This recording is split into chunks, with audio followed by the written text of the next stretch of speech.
திருமாவளவனுக்கு பதவி ஆசை முக்கியமாக இருந்திருந்தால் ஒரு நடிகர், ஒரு ஹீரோ, அவருக்கு எதிர்காலம் இருக்கிறது, அவர் பின்னால் போகலாம் என்று போயிருப்பான் திருமாவளவன். அப்படி அல்ல. எங்களுக்கு 2 சீட்டா 4 சீட்டா என்பது முக்கியமில்லை. நாங்கள் ஏற்றுக்கொண்ட கொள்கை கோட்பாடு தான் முக்கியமானது. நாங்கள் ஏற்றுக்கொண்ட கொள்கை கோட்பாடு. உனக்கு அதில் உடன்பாடு இல்லாமல் இருக்கலாம். அம்பேத்கரியம் நாங்கள் ஏற்றுக்கொண்ட கொள்கை.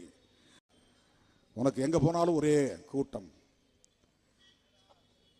திருமாவளவனுக்கு பதவி ஆசை முக்கியமாக இருந்திருந்தால் ஒரு நடிகர், ஒரு ஹீரோ, அவருக்கு எதிர்காலம் இருக்கிறது, அவர் பின்னால் போகலாம் என்று போயிருப்பான் திருமாவளவன். அப்படி அல்ல. அப்படி அல்ல. எங்களுக்கு 2 சீட்டா 4 சீட்டா என்பது முக்கியமில்லை. நாங்கள் ஏற்றுக்கொண்ட கொள்கை கோட்பாடு தான் முக்கியமானது. பலவன் அப்படி அல்ல. எங்களுக்கு 2 சீட்டா 4 சீட்டா என்பது முக்கியமில்லை. நாங்கள் ஏற்றுக்கொண்ட கொள்கை கோட்பாடு தான் முக்கியமானது.